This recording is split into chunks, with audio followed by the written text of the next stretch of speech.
this podcast will fail. And that's probably okay, but I could be wrong, so who knows?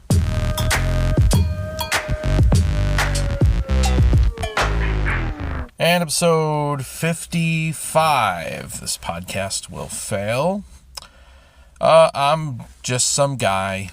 Who I am is irrelevant to the conversation that I come here to have with you and with myself. And a brief programming note.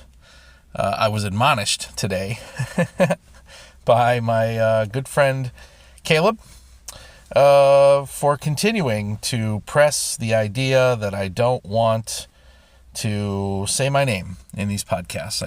It doesn't matter who I am. I don't care that you know who I am.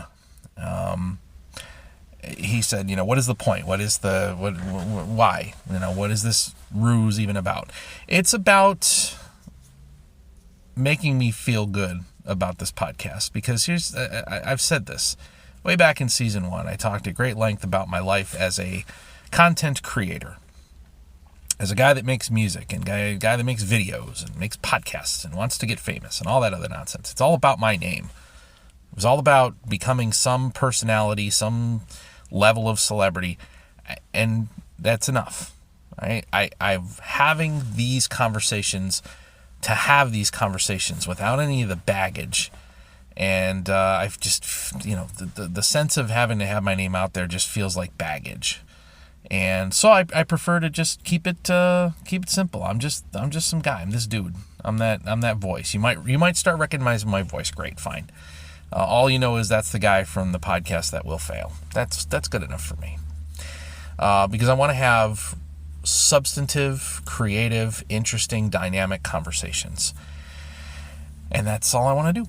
So this month, I'm hoping to have even more of those conversations, and as we move forward, hoping to be able to expand out and have more conversations with more real people than just myself.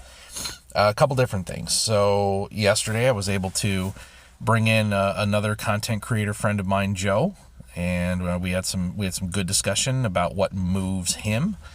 And that's my question to you. I want to know this week, for the final week of season 3, what moves you? That's my question. You'll find a link in the description below to leave me a voicemail, and feel free to leave me your feedback on that question. There is no wrong answer, and whatever comes to mind is a great answer. I'd love to get your thoughts and your perspective on that, and on any of this, and any feedback you have for me on the podcast, and whether or not I'm making too big of a deal on my name or not. I don't care. Tell me what you think. But even beyond that, right, being able to talk to Joe via virtual call, I'm excited and hoping to be able to have some in-face conversations, some in-person conversations coming up shortly here. Speaking of my good buddy Caleb, looks like I'm going to go be a guest on his podcast in about 2 weeks or so. I'm hoping to use that time to also record my side of the conversation and have him be a guest here. So you can, if you've somebody that's been listening all along, you'll be able to hear his voice as well. And I don't even know what the hell the conversation would be about at that point. I don't know. Listen, I make up these things almost on the fly every single week. This month, this season, I've been like coming up with the questions that I want to ask at the last possible freaking second.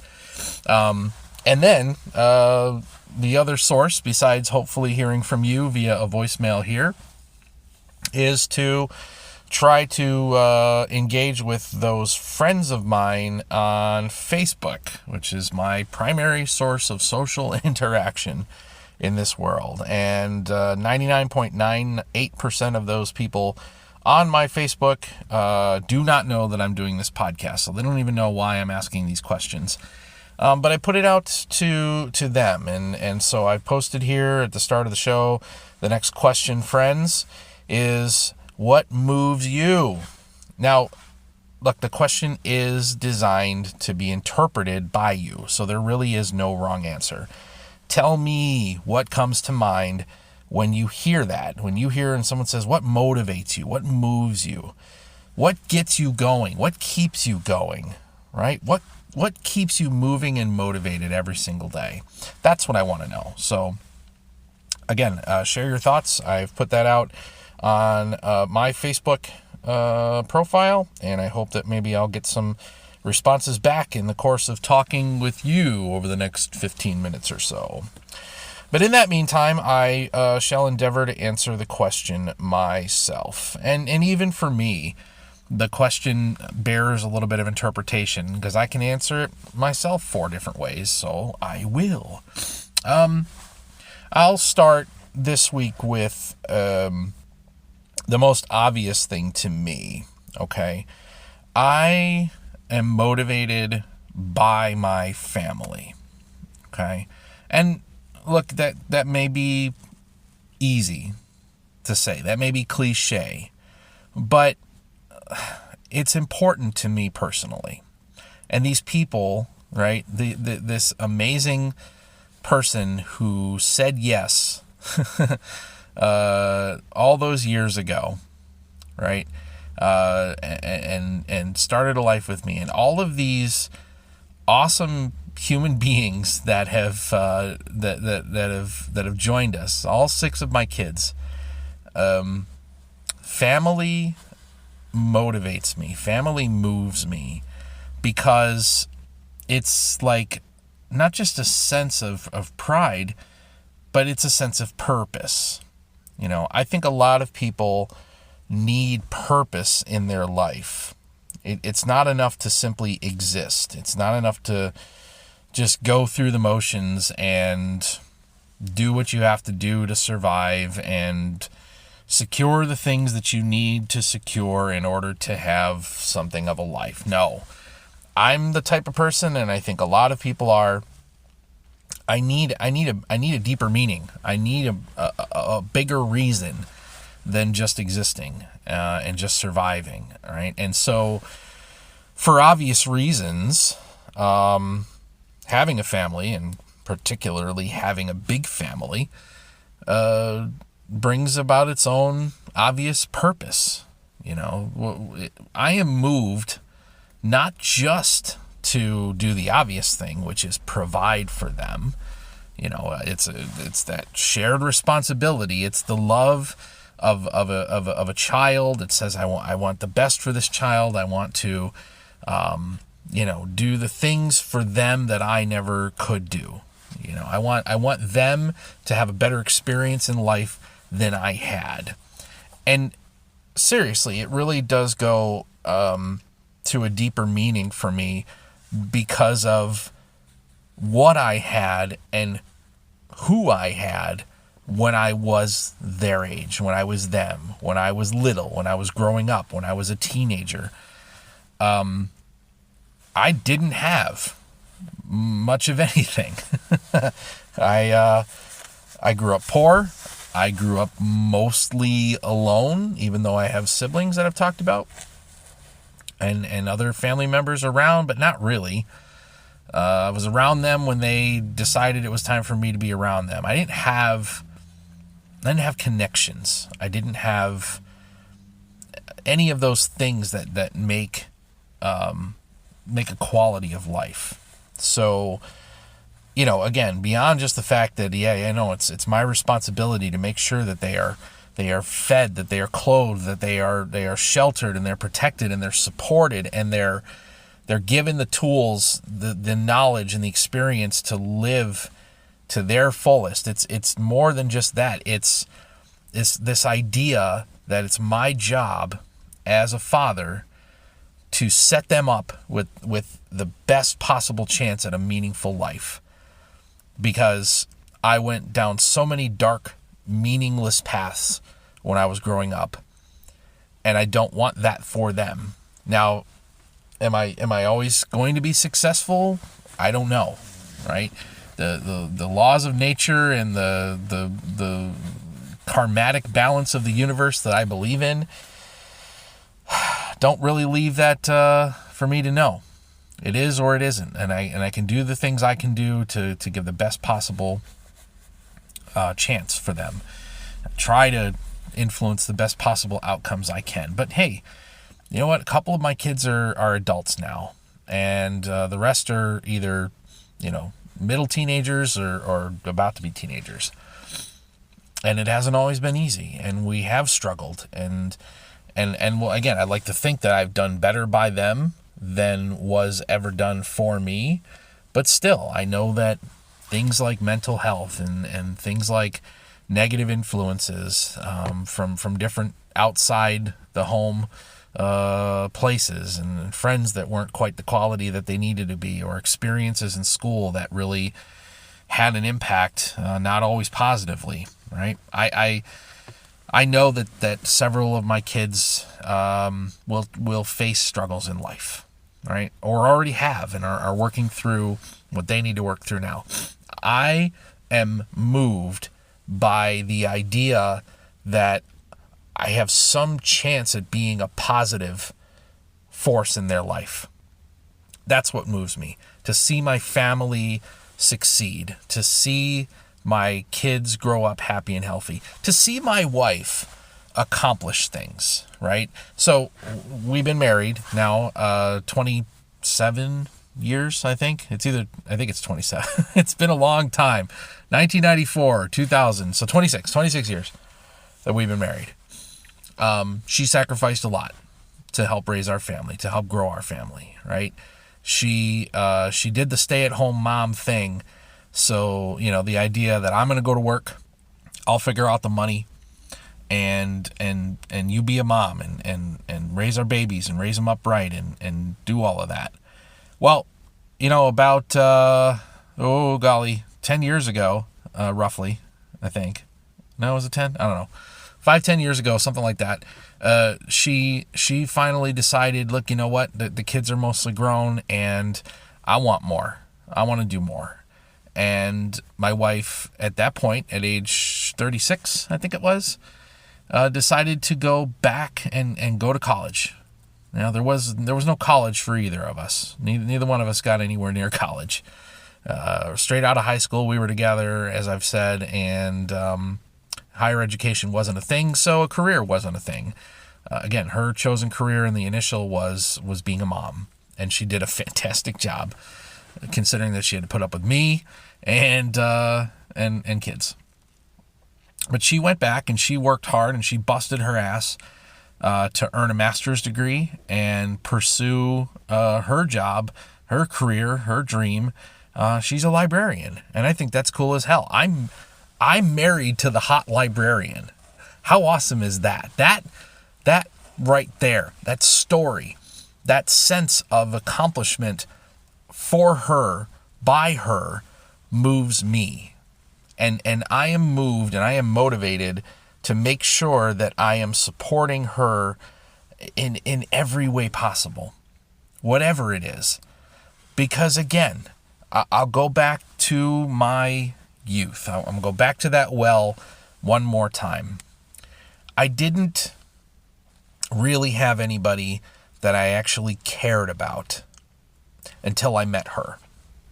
She was the first person that showed me that I had any value as a person, and conversely showed me that there's so much fulfillment from being there for someone else, for being invested in someone else's happiness and well-being. And so here we are, all these years later, it's almost like I get to kind of pay her back in a weird way. Is it paying back or paying forward? I'm not sure. I think it's paying back. That I can show her, yes, you have value. Look at you. It's amazing. I can cheer this person on. I can rah. That gives me so much joy that I'm there to promote and protect and to cheer. It's a cool thing.